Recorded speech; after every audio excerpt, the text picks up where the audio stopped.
সময়ের কাজ সময়ে করতে পারলে প্রতিটি কাজ নিখুঁত আর যত্নশীলের অধীনে থাকে। হেই, দিস ইজ সাদ, আর আপনারা দেখছেন সাদ সান্নিধ্য অফিসিয়ালের বিশেষ ফার্মিং ব্লগ পার্ট 2।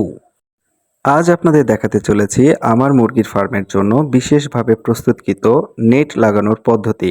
এই নেটটি আমি আগে থেকেই বানাতে দিয়েছিলাম, যেটা আমার কাছে চলে এসেছে গতকালকে। আজকে আমি মিস্ত্রি ডেকেছি আমার ফার্মের কাজ করার জন্য। আমি কাঙ্ক্ষিত যে মিস্ত্রি ছিল তার আগে থেকে অ্যাপয়েন্টমেন্ট সংগ্রহ করে রেখেছিলাম, কারণ এই মিস্ত্রিগুলো খুব যত্ন সহকারে কাজ করে, যার দরুন আমি ওনাদের কাছ থেকে কাজটা করে নিতে চাচ্ছিলাম। এই জন্য আমার কয়েকটি দিন দেরি হয়েছে। তো যাই হোক, কোনো সমস্যা নেই, কথা না বাড়িয়ে চলে যাই মূল ভিডিওতে। দেখতে থাকুন আজকের নেট প্রসেসিং। আমি আমার আগের আরেকটি ভিডিওতে বলেছিলাম যে আমার টোটাল ঘরের মাপ হচ্ছে 96 ফিট। এই 96 ফিটের জন্য বরাদ্দ করা হয়েছে 96 ফিট নেট। কিন্তু দেখা যায় যে অনেক সময় কাজ করার জন্য নেট শর্ট পড়তে পারে, যার কারণে আমি টোটাল 100 ফিট নেট নিয়েছি, যাতে আমার যদি যতটুকু লাগবে, বাকিটুকু না লাগলে কোনো অসুবিধা নেই, আমি পরবর্তী কোনো একটি কাজে লাগিয়ে দেবো। তো সব মিলিয়ে আল্লাহর রহমতে সবকিছু এখন পর্যন্ত ঠিকঠাক চলছে। মিস্ত্রিরা পুরো দমে কাজ শুরু করে দিয়েছে, এবং আমি এই যে চারপাশটা একটু দেখে নিন, যে এই যে চারপাশটা আপনারা দেখতে পাচ্ছেন, এই জায়গাগুলোতেই নেট বসবে। ইটের গাঁথনির ওপরে 5 ফিট নেট বসানোর পর আমি বাকি যে জায়গাটা ফাঁকা থাকবে সেই জায়গাতে টিনের টিন দিয়ে আমি বাকিটা কাভার করে দিব। তো পুরো ভিডিওটা দেখতে থাকুন, আপনারা স্কিপ করে দেখবেন না, কারণ ভিডিওটা বানাতে আমার অনেক পরিশ্রম হয়েছে। আর এরই ফাঁকে যারা আমাকে এখনও ফলো করেননি, তারা আমার পেজটাকে, আমার প্রোফাইলটাকে ফলো করে দেবেন। আর এই যে কথা বলছিলাম যে আমার সাদৃশ্যবাবু আপনাদের মাঝে চলে আসছে, দেখেন সাদৃশ্যবাবু সারাক্ষণ আজকে মিস্ত্রিদের সাথে হই হুল্লোড়ে মেতে আছে। আপনারা দেখতেই পাচ্ছেন যে এই পুরো কাজটি আমি বাঁশের ব্যবহারটা বেশি করেছি এবং কাঠের ব্যবহারটা কম করেছি, কেননা কাঠ দিয়ে যেই ফ্লেক্সিবিলিটিটা আসতো, বাঁশ দিয়ে তার চাইতে বেশি ফ্লেক্সিবিলিটি এটা আসছে। এবং হচ্ছে আরেকটি বিশেষ ব্যাপার আছে যে এই বাঁশগুলো আমার এই পুরো ঘরটাকে খুব মজবুত করে রাখবে। এই চিন্তা করেই আমি বাঁশের ব্যবহারটা সবচাইতে বেশি করার চেষ্টা করছি। অনেকে হয়তোবা বাঁশের ব্যবহারটা একটু কমই করে, আমি বাঁশের ব্যবহারটা বেশি করছি।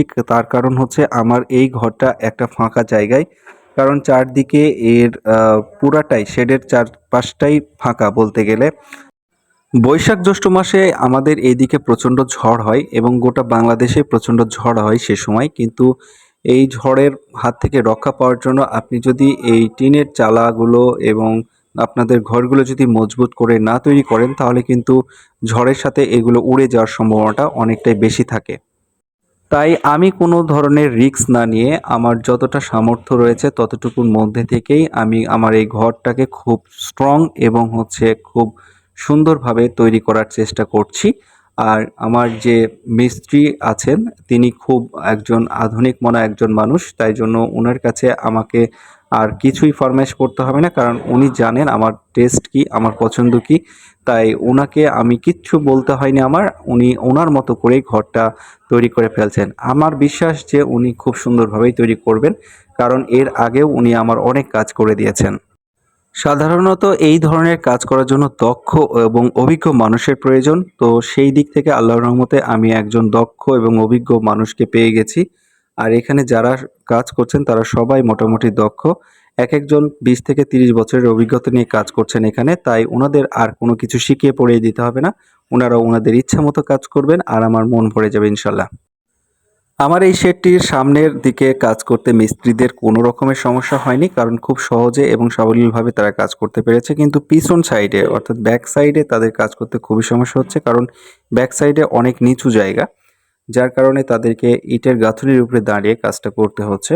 তো এখন পর্যন্ত তারা ঠিকঠাকভাবেই কাজ করতে পারছে। যখন নেটটা সেট আপে যাবে তখন তাদের একটু প্রবলেম হবে, সেটাও আপনাদের দেখিয়ে দিব। কিন্তু তারা অনেক অভিজ্ঞ থাকার ফলে তাদের সেই সমস্যাটাও হবে না ইনশাল্লাহ। মহান আল্লাহ তাআলা চাইলে সবকিছু সম্ভব। আমি কখনো স্বপ্নেও কল্পনা করতে পারিনি যে আমি কখনো কোনোদিন এত বড় একটি পজিশনের একটি ফার্ম তৈরি করতে পারবো। তো সম্পূর্ণ আল্লাহ তাআলার ইচ্ছা ছিল, আর ছিল আমার পরিশ্রম আর আমার সহধর্মিণী, যে আমাকে সার্বক্ষণিক ওতপ্রোতভাবে সহযোগিতা করে গেছে এই শেডটি তৈরি করার পেছনে। বন্ধুরা আপনারা দেখতে পাচ্ছেন চারিদিকে আমার নেট লাগানোর যে ফ্রেম সেই ফ্রেমটা অলরেডি তৈরি হয়ে গেছে। এখন এই ফ্রেমের উপরেই বসবে 5 ফিটের নেট। অর্থাৎ পুরো 96 ফিট নেট এই ফ্রেমের উপরেই বসানো হবে। তো দেখতে থাকুন। আর এখান থেকে যদি আপনাদের কোনো কিছু শেখার থাকে, জানার থাকে তাহলে অবশ্যই আপনারা আমাকে কমেন্টসে জানাবেন। আর আমি যতটুকু জানি এবং যতটুকু অভিজ্ঞতা অর্জন করলাম সেই অভিজ্ঞতার আলোকে আপনাদেরকে সহযোগিতা করতে পারবো ইনশাল্লাহ। তো প্রথম নেটের যে শুরুটা সেটা হচ্ছে ডান সাইড থেকে শুরু করা হচ্ছে। কেননা এই অগ্রভাগ থেকে শুরু করাটাই সবচাইতে বেটার মনে করছেন মিস্ত্রি। যার দরুন এখান থেকেই শুরু হচ্ছে নেট লাগানো প্রসেস। তো এই কাজটি করতে গিয়ে তাদের অনেক সমস্যা এবং জটিলতায় পড়তে হয়েছে। তারপরেও খুব সুন্দরভাবে নিখুঁতভাবে তারা কাজটি সম্পন্ন করছে। এটা দেখে আমার খুব ভালো লাগছে। বন্ধুরা দেখুন, একজন মানুষ যখন তার ইচ্ছাটাকে সম্পূর্ণ করতে চায় তখন কিন্তু তাকে তার মেধার সাথে তার শ্রমটা কিন্তু অবশ্যই দিতে হয়। তো আমি এখানে আমার মেধা এবং শ্রম দুটাই দিয়েছি এবং আমার কাছের মানুষগুলো আমাকে সার্বক্ষণিকভাবে সহযোগিতা করে গেছে। যার মাধ্যমে আমি আমার এই কাজগুলো সুষ্ঠুভাবে সম্পূর্ণ করতে পারছি। তো দেখতেই পাচ্ছেন যে অলরেডি আমাদের মিস্ত্রিরা প্রায় ২০ ফিটের মতো নেট লাগিয়ে ফেলেছে এবং এই যে আপনারা যে দরজাটা দেখতে পাচ্ছেন এটা আমার বাসায় পরিত্যক্ত অবস্থায় ছিল এই দরজাটা। এটা একটা টিনের দরজা। তো শেডে অত ভালো দরজা না দিলেও চলে। সামান্য একটা টিন দিয়ে একটা দরজা বানিয়ে দিলেই হয়ে যায়। টিনের দরজাটি লাগানোর উদ্দেশ্যই হচ্ছে যে এখানে আহামরি তেমন কিছুই ঘটবে না। তাই টিনের দরজাটাই এখানে বেস্ট একটা মাধ্যম। বন্ধুরা পুরো নেট লাগানোর প্রসেসটি যদি দেখাতে যাই তাহলে ভিডিওটা অনেক বড় হয়ে যাবে, তাই আমি অনেকগুলো কেটে কেটে আপনাদের দেখানোর চেষ্টা করছি। এই যে অলমোস্ট আমার নেট লাগানোরটা প্রায় শেষের দিকে, প্রায় হয়েই গেছে। আমি আপনাদের পুরোটাই দেখানোর চেষ্টা করছি নেটটা কেমন হলো দেখুন তো। আর অবশ্যই কমেন্টে কিন্তু অবশ্যই আপনারা মন্তব্য জানাবেন আসলে কাজটি কেমন হচ্ছে। আপনাদের মতামত, মূল্যবান মতামত আমার জানার দরকার।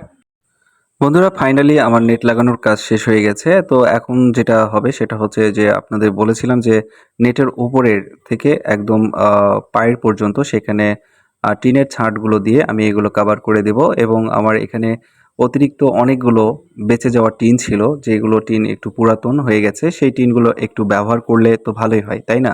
তাই যথারীতি আমি আমার অব্যবহৃত যে টিনগুলো ছিল সেই টিনগুলো সুন্দর করে মিস্ত্রিদের বুঝিয়ে দিয়েছি যে তারা যেন এগুলো কেটে আমার উপরের সাইডটা ব্লক করে দেয়। তো তাই তারা তাদের মতো করে এই যে সুন্দর করে টিনগুলো কেটে লাগিয়ে দিয়েছে। দেখুন কি চমৎকার লাগছে! এখনই খুব সুন্দর লাগছে এবং এইভাবে চারিদিকেই সবগুলো সাইড যেগুলো ফাঁকা রয়েছে সবগুলোতে এই টিনগুলো দিয়ে ব্লক করে দেওয়া হবে এবং এই নেট যাতে ঢলঢল না করে, মানে নেটটা যাতে নড়তে না পারে, যার কারণে আমি এখানে জিআই 14 মিলির একটা তার ভিতর দিয়ে বসিয়ে দিচ্ছি যাতে এই নেটটাকে সবসময় শক্ত করে রাখতে পারে। সম্পূর্ণ কাজগুলোই খুব নিখুঁত আর যত্ন সহকারে তৈরি করা হচ্ছে এবং এখানে খুঁত ধরার মতন কোনো প্রসেসই আমি পাচ্ছি না। আমি অনেকক্ষণ ধরে বসে আছি একটা কাজে ভুল ধরবো, বাট কোনো কাজেই তাদেরকে ভুল পাচ্ছি না এবং তারা তাদের মতো করে সাবলীলভাবে যেইটা তাদের নিজের মতন করে তাদের কাজগুলো চালিয়ে যাচ্ছে। এই জিনিসটা আমাকে খুবই খুবই ভালো লাগাচ্ছে। বন্ধুরা আমি জানি আপনারা এতক্ষণ ধরে আমার এই ভিডিওটা দেখছেন এবং হচ্ছে খুবই বিরক্তিবোধ প্রকাশ করছেন। তো আমি ক্ষমা চেয়ে নিচ্ছি, ভিডিওটা অনেক বড় হয়েছে। তো আমি জানি আমার যারা রিয়েল ফ্রেন্ড তারা কখনোই বিরক্তিবোধ করবে না, কারণ তারা আগ্রহ নিয়ে আমার ভিডিওটা দেখতে থাকবে ইনশাল্লাহ। তো অলমোস্ট আমার টিন লাগানো প্রসেস হয়ে গেছে। এখন এই গেটের সামান্য একটু কাজ আছে। তো এটা হয়ে গেলে আমার সম্পূর্ণ শেডের কাজটা প্রায় শেষ হয়ে যাবে। তো আমি এর পরবর্তী ভিডিওটা আপনাদের দিব মেঝে প্রসেসিংটা। মেঝে প্রসেসিংটা খুবই ইম্পর্টেন্ট। তো সেটা আগামী ভিডিওতে আসতেছে। আপনারা আমার সাথে থাকবেন, আমার পাশে থাকবেন। প্রিয় বন্ধুরা আপনাদের আরেকটা অনুরোধ করতে চাই, আপনারা ভিডিও দেখেন কিন্তু ভিডিও শেয়ার করেন না। জানি না কেন আপনারা ভিডিও শেয়ার করতে চান না। তো আপনাদের কাছে বিশেষ অনুরোধ রইল আমার এই ভিডিওটা বেশি বেশি করে শেয়ার করবেন যাতে অন্য অডিয়েন্সরা আমার ভিডিওটা দেখতে পায়। তো আজকে আর বেশি কথা বাড়াবো না, ভিডিওটা আজকে অনেক বড় হয়ে গেছে। তাই আমি আজকে বিদায় নিচ্ছি। দেখা হবে আপনাদের সাথে নেক্সট আরেকটি অন্য কোনো ব্লগে। সেই পর্যন্ত আপনারা ভালো থাকবেন, সুস্থ থাকবেন। আল্লাহ হাফেজ।